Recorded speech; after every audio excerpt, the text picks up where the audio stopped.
Magandang hapon po sa inyong lahat mga giliw na taga-subaybay. Muli po sumasa inyo ang palatuntunang at tinig sa ilang dito po sa himpilan ng KWAD Jazz 98 sa talapitan po ng inyong mga radyo.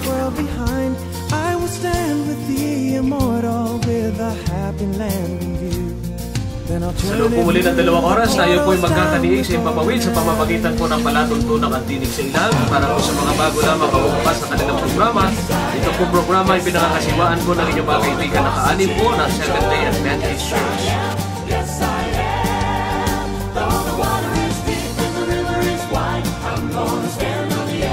Muli po espesyal na pagtatakal ng palatuntunan ito ngayong hapon sapagkat meron muli tayong bisita. Siya po makakausap natin sa ating pong talakayan sa programang ito. Kaya humanda ho kayo. Ihanda po ninyo inyong mga recording, inyong mga recorder, ang inyong po pakinig at ang inyong mga ballpen at papel para po lahat ng aming mga tatalakayin dito ng ating mga bisita at ng grupo ng Antinig sa Ilang ay inyong po mapasusubaybayan at inyo rin po mapag-aaralan sa inyong pong bahay. Ngayon pong hapon mga kaibigan, katulad po ay hindi namin na-announce na nakaraang linggo. Tayo po may bisita rin noong nakaraang linggo na isa pong mga karagdin po ng pananampalataya, Brother Joseph. Ngayon naman po ay makakasama natin. Isa naman pong grupo ng pananampalataya. Ito po ay suki na natin nakakasama ang ating pong magiging kausap sa katawan po ni Elder Ver Liscano. Ano po? At ganoon din naman po ang inyong mga kapatid dito sa Antinig sa Ilang. Ang grupo po ni Elder Ver Liscano ay Halaka Assembly. Ano po? Iyon po ang kanilang samahan. At kasama po niya ang mga elders. Tama po ba? Tama po. Elders ng kanilang pong pananampalataya kinabibilangan. At siyempre po sa panig po ng Seventh-day Adventist ay makakausap po ang makakasama po natin bilang representative ng ating pong grupo, si Brother Ronald Dubidos. Kaya ngayon po ay atin na pong susulitin ang bawat panahon at bawat minuto ng ating palatuntunan. Ulitin lamang po natin ang ating pong mamaya na siguro yung rule ng ating debate, ng ating sharing. At pakinggan po muna natin ang mga patikim na boses ng dalawa pong mag-uusap sa ating pong palatuntunan. Brother Ver Liscano, magandang hapon po sa inyo. Magandang hapon po sa tagapakinig ng palatuntunan ito. Ito po ay si Elder Ver ng Halaka Assembly. Secret name believer po kami. At kami po rin naniniwala na isalano po ang ating kasigtas, ang paginanggulan ng unang kakundi ang Yahweh, Ilowa, Elion. Kami po ay merong bahay-tambahan sa Bicol City.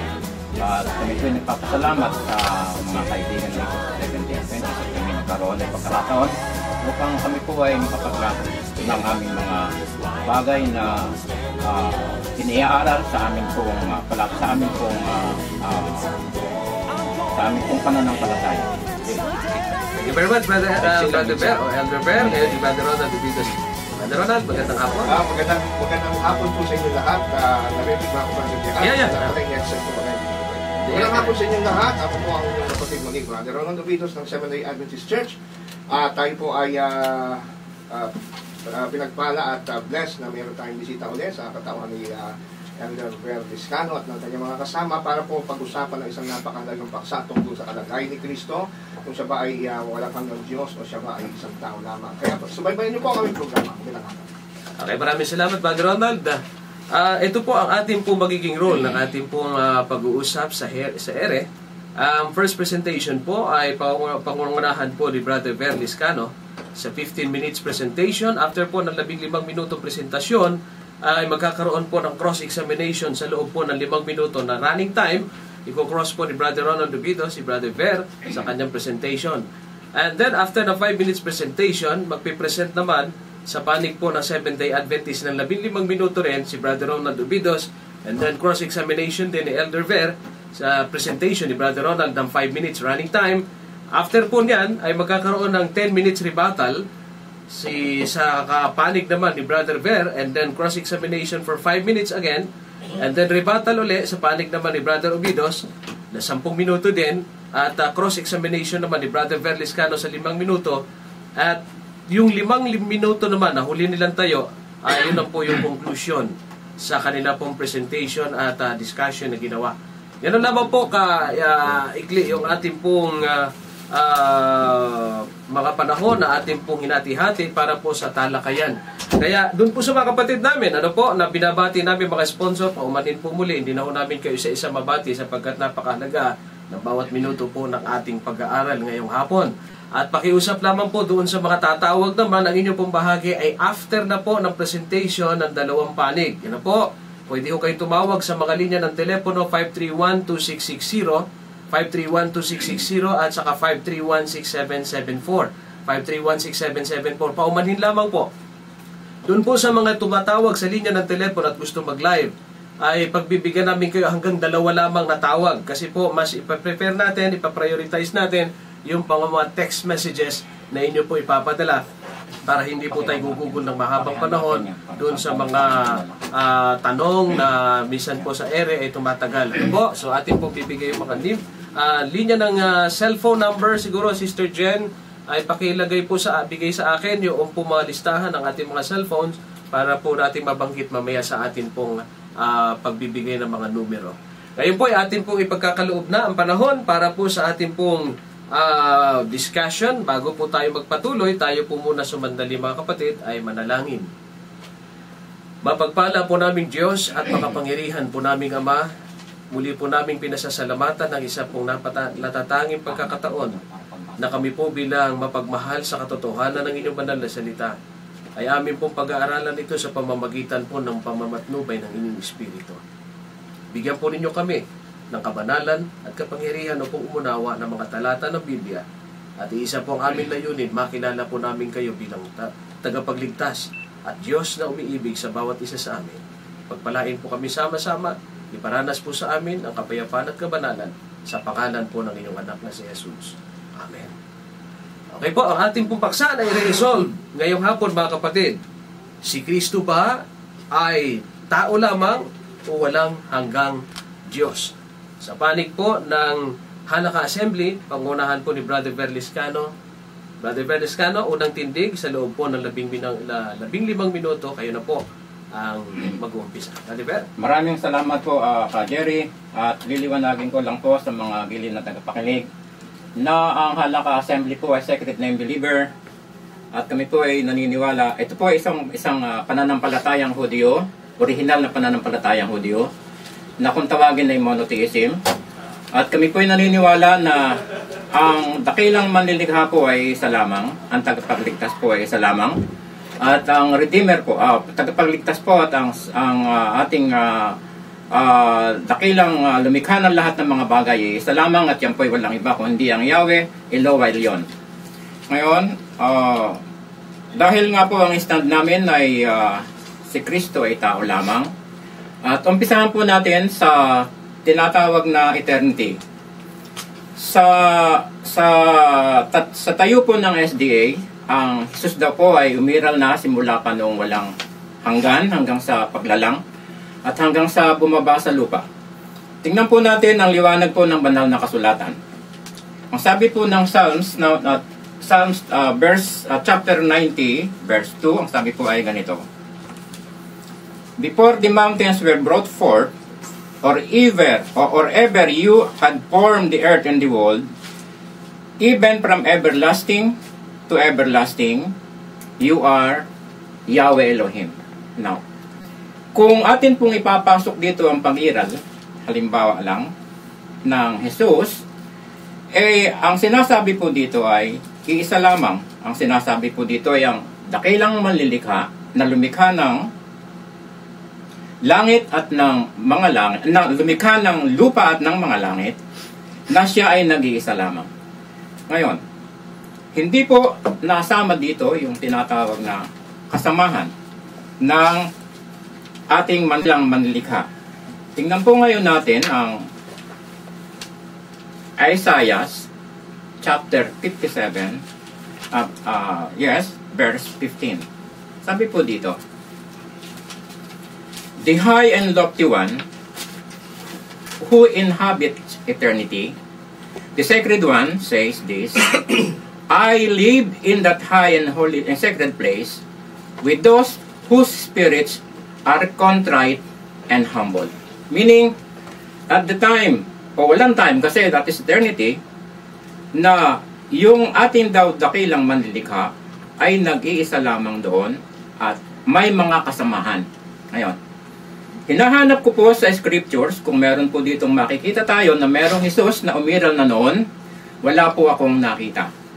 Ang nakita po natin sa aklat ng pahayag o sa Revelation, ang nakita po natin doon ay ang 24 elders. Sabi po dito,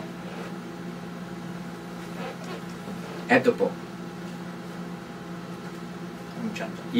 You are worthy, O Yahweh, Eloah Elyon, to receive praise and honor and power, for you created everything, and it is for your pleasure that they exist and were created.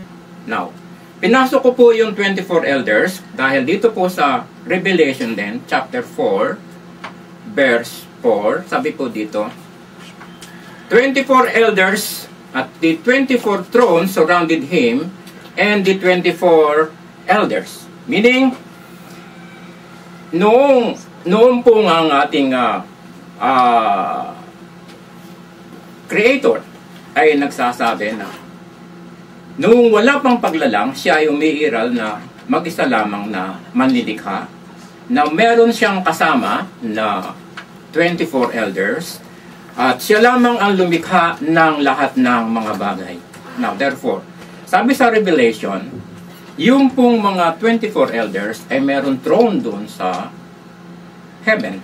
Ngayon, doon po naman sa tinatawag na throne, sapagkat kung siya po ay created, o sabihin na po natin na siya ay co-equal with the Creator, hinahanap ko po doon kung meron throne siya doon na pwede niyang upuan o pagharian o whatever. Pero wala po akong nakita. Kaya nga po ang contention po ng Halakha Assembly na monotheism, pananampalatayang Hudyo, ay hindi po dalawa, hindi po naman tatlo, kundi nag-iisa lamang po ang dakilang manlilikha, at isa lang din po ang dapat sambahin ng lahat ng tao, na kung tawagin po ay Yahweh, Eloah Elyon, na siya lamang ang dapat na paglaanan, pagtuunan ng lahat ng bagay, sapagkat yun po ang kanyang sinabi ayon naman doon sa Deuteronomy chapter 6 verse 4. Ano pong sabi doon sa sa Deuteronomy chapter 6 verse 4? Ang sabi po ay ganito: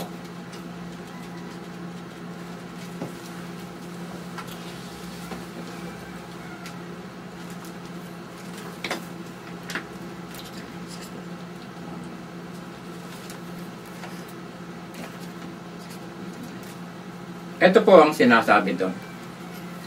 Hear, O Israel, Yahweh is our Elyon, Yahweh alone, and you must love Yahweh your Elyon with all your heart, all your soul, and all your strength. So therefore, according po dito sa scriptures natin, iisa lamang po ang ipinaiibig, pinamamahal, at yan po ay walang iba kung hindi ang ating dakilang manlilikha. Yan din po ang sinabi ni Jesus.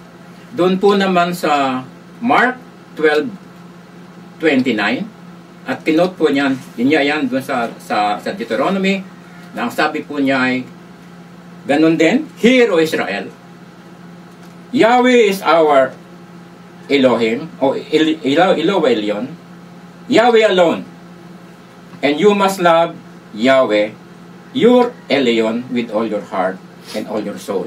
So therefore, kung ang Jesus po ay umiiral na noon sa paglalang at sa lupa, at nasa lupa po siya nung magsalita ng mga bagay na kanyang sinalita, disin sana po hindi niya sasabihin na iibigin lamang ng lahat ng kanyang nilalang ang dakilang Creator kung hindi isasama niya yung kanyang sarili, sapagkat siya ay co-creator ng lahat ng mga bagay. Ito po yung tinututulan namin, ito po yung aming sinasabi na sa totoo lang at sa pananampalatayang Hudyo, na ito po yung itinuro sa kanila ng propeta Moses, ay walang ibang dapat nasambahin ang lahat ng kanyang nilalang, kundi siyang lumalang ng lahat ng mga bagay. At siya lamang ang dapat kilalanin na tagapagligtas o Redeemer. Wala nang iba, sapagkat ang Jesus din ang nagsabi na iibigin ninyo ang inyong mahal na Yahweh Elyon, Eloah, ng buong puso. Ngayon, sa pag-iral po doon sa langit, kung totoo pong naroroon na sa langit, sa paglalang po, hindi ko na po babasahin ng isa-isa sapagkat napakarami po.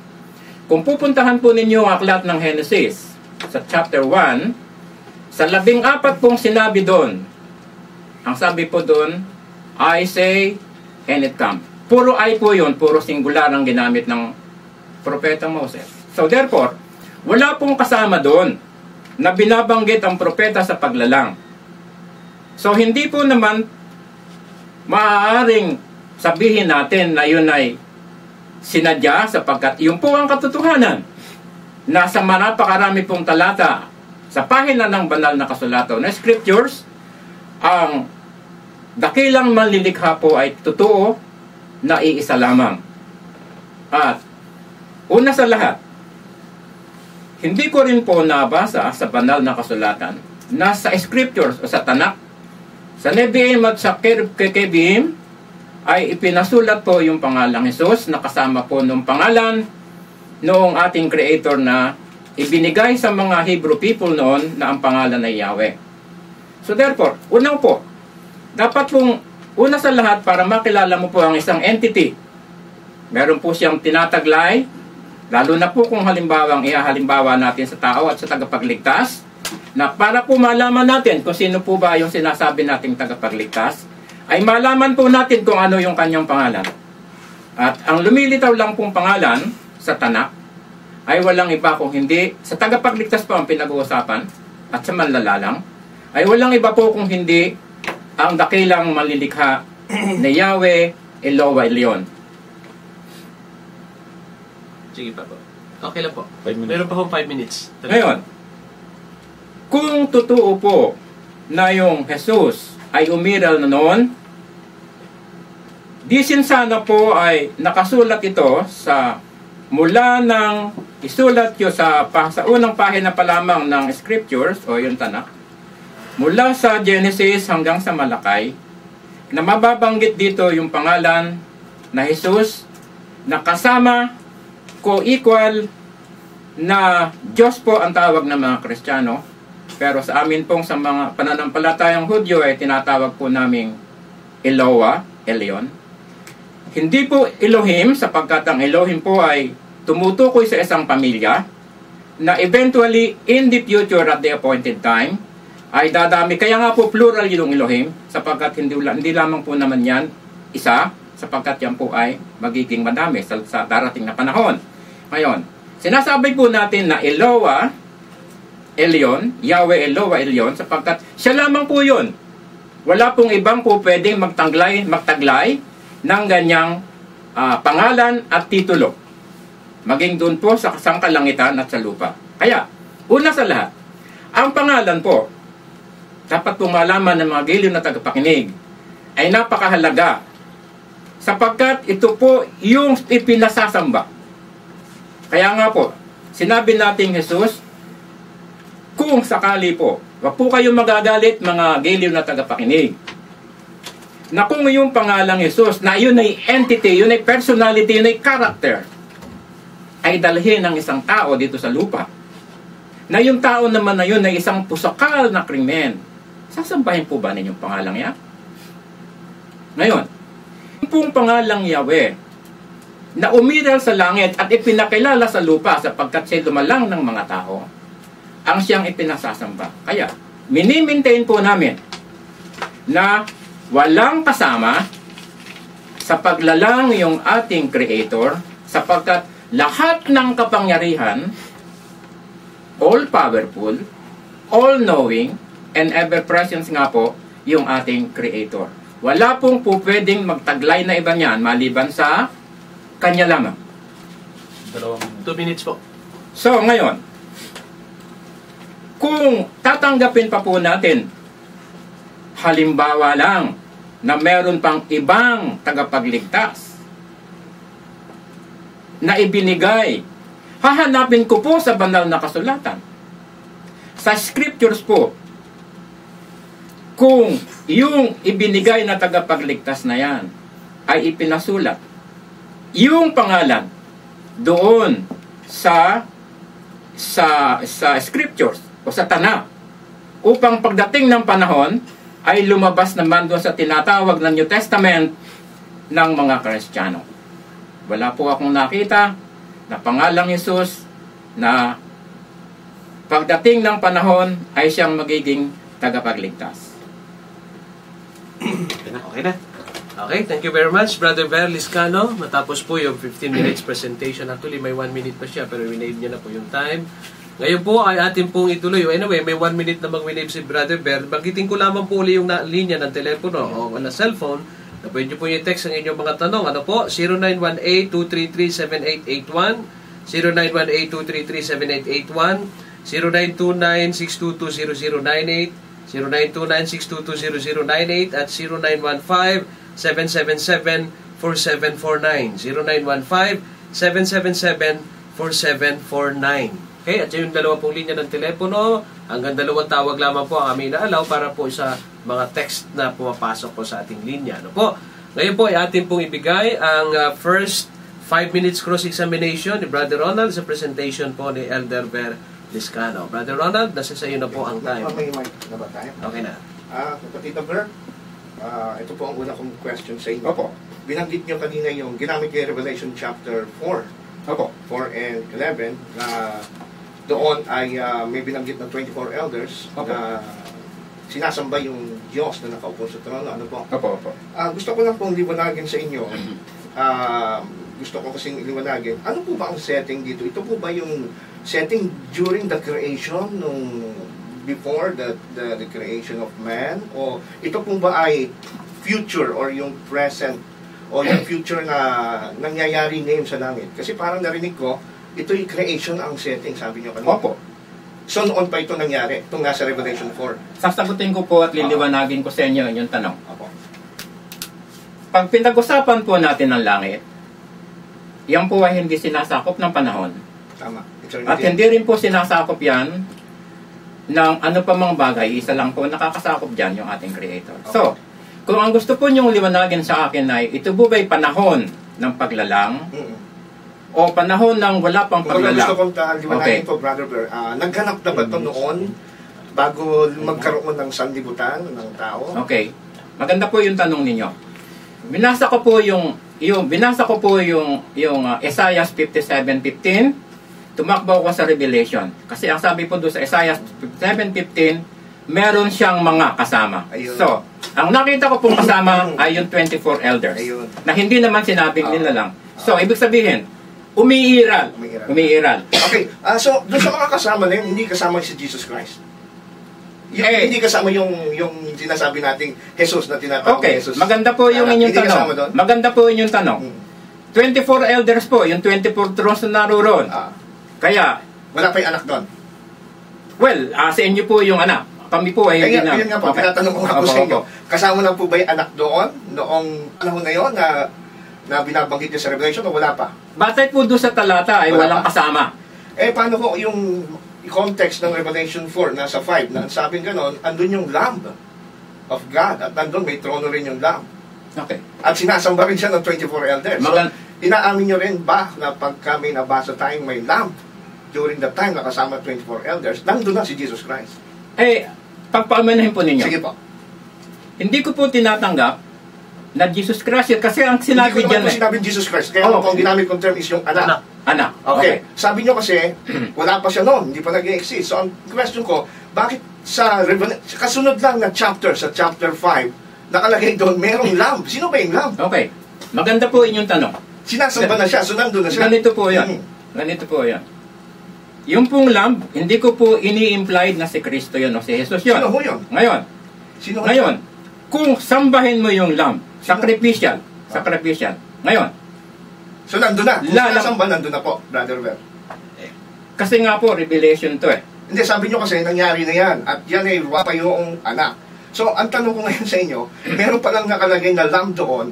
So, sino yung lamb of Ngayon, maganda po yung tanong nyo, pero kung aaralin po natin yung buong konteksto ng revelation, wag yung buo, dyan lang po tayo. Kasi, Opo. ang point ko kasi, kung paano, may existence na yung lamb, na alam natin, the lamb of Jesus is the lamb of God who takes away the sins of the world. Ang question ko po kasi, bakit doon sa standing nyo, wala pa yung lamb, samantalang sa context, nung binasa nyo mismo na Revelation 4, nandun na siya, sinasamba siya. Paano siyang sasambahin kung wala siya ron? Ito po yun. Yung pong konteksto ko ng 57:50 ng Isaias, yun po yung sinasabi ko doon sa Revelation chapter 4, verse 11. Tama po ba ako dito? Pakilapit ko sa mic. Ilang minutes na lang po. Ngayon, meron pa tayo 50 seconds. Bigay mo na lang po 56 question ko, seconds. Brother Bern. 56 seconds. Sabi niyo, wala pa yung anak noon. At hindi naman namin sinasabing pangalan niya, Jesus doon eh.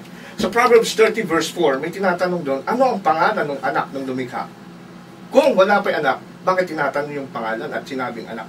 yun. Maganda po yun. Kung yun po yung inyong sinasabi at pinapalagay. Yung pinapalagay, Na ngayon, naroon na yon, ang sabi ko doon, ano yung pangalan ng anak? Ngayon, anak na. Wala nga pong anak eh. Meron nga anak kaya nga tinatanong yung pangalan eh. Hindi naman tinatanong, may anak ba siya? Ang tanong, may pangalan ba yung anak? So, ibig sabihin, wala nga pong ibinigay na pangalan. Kaya nga tinatanong. Ngayon. So, pero, sige po. Pero, ang akin pong implication dyan, futuristic yung kung sakali man. Kasi walang ibinigay, kung sakali man. Hindi, meron ng anak eh. Ngayon. Okay, anyway, salamat. Thank you very much. Salamat, Brother Ben. Okay, yan ang gusto natin. Sakto po yung oras natin. Yan ang mga magagandang stopwatch po ang ating ginagamit para hindi tayo kumbaga sakto ang ating gagamitin. Ano po? Ayun po, ituloy-tuloy tayo, running time. Sa loob po ng 15 minutes, Brother Ronald Dubidos. Sa iyo na po ang pagkakataon. Okay, salamat na marami, Brother Bert, sa kanyang mga kasama. Ang stand po natin as a Seventh-day Adventist, we believe in the scriptural doctrine na si Jesus Christ po ay isang persona na may dalawang nature. He is man and He is God. Hindi ho kami tutong na si Jesus ay tao. No? Para po sa ikaliliwanag, si Kristo po ay tao, fully man, 100%. Pero kung babasahin natin ang banal na kasulatan, hindi po nagtatapos doon. Ano? Hindi po siya taong-tao. Siya po ay Diyos din. Magbibigyan ko sa inyo ng example na tinuturo talaga ng Bible, mga kapatid at mga kaibigan, na ang Panginoong Kristo natin, hindi lang po siya tao, kundi siya po ay Diyos din. Dito po sa Aklat ng Roma, kung mapapansin natin, may pagbati dito si Pablo. Sabi ni Paul sa Romans chapter 1, verse 1 to 4, Paul, a servant of Christ Jesus, called to be an apostle, set apart for the gospel of God, which He promised beforehand through His prophets in the Holy Scriptures concerning His Son, who has descended from David according to the flesh, ito yung pagiging tao niya, and was declared to be the Son of God in power according to the Spirit. So meron ditong dalawang kalikasan na pinapakilala sa ating Panginoon na siya po, kung pag-uusapan ay ang kanyang pagiging laman, pagiging tao, siya po ay nanggaling kay David according to the flesh. At kung si Kristo ay tao lang, dapat period na po doon. No? Pero dahil nire-respeto po natin ang Bible at sinusunod po natin ang Bible, kung anong sinasabi niya, ang sabi po ng talata kung itutuloy, hindi po pala siya according to the flesh lang, kundi ang sabi ron, and was declared to be Son of God according to the Spirit. So, dalawa ang kanyang ligas. According to flesh and according to Spirit. Hindi ho isa lang. Isa pa hong patutuo natin na si Jesus Christ ay dalawa ang likas. Dito po sa Romans chapter 9 verse 5, ito'y sulat din ni Pablo, sabi ni Paul, to them belong the patriarchs, and from their race, according to the flesh, is the Christ who is God over all. So, ang liwanag dito, no? Kung pag-uusapan daw ay yung kanyang pinanggalingan bilang naman, according to the race of the Jews, He is, according to flesh, is the Christ who is God over all. Bukod sa siyang flesh, siya daw ay Diyos na lahat sa lahat. God, who is God over all. importante pag-aralan yung grammar. Pag pinag-aralan natin ang Greek grammar nito, ay hindi po natin matatakasan ng katotohanan na ang tinutukoy na Diyos dito ay God. Kasi pag tinignan nyo sa Greek, ang unang word na lumabas dito, yung noun na God, before yung salitang blessed. God, blessed. Christ is God. So, hindi po siya tao lang. Ang liwanag sa Bible, Christ is God, and Christ is man, yes, according to the flesh, galing sa linya ng mga Hudyo, pero He is also God. Ngayon, kung si Kristo ay pinapakilalang God sa Bible, meron bang Diyos na hindi walang hanggan? Alam po natin na, gaya nga po ng binasa sa atin ni kapatid na Ver, kanina sa Psalms chapter 90 verse 2, ang sabi niya nun, for you are God, at walang hanggan. So, pagka sinabing Diyos, of course, walang hanggan yon. Wala ko naman sigurong magsasabi sa atin na merong Diyos na nilikha. Dahil yun po ay contradiction. Pag sinabi mong Diyos ay nilikha, para mong sinabing square, circle. Wala pong square, circle. Ang Diyos po hindi nililikhain sa Bible. Pag nilikha ang Diyos, Diyos na ngayon. So kapag ka sinabi ng Bible that Christ is God, hindi ho siya tao lang, but He is also God,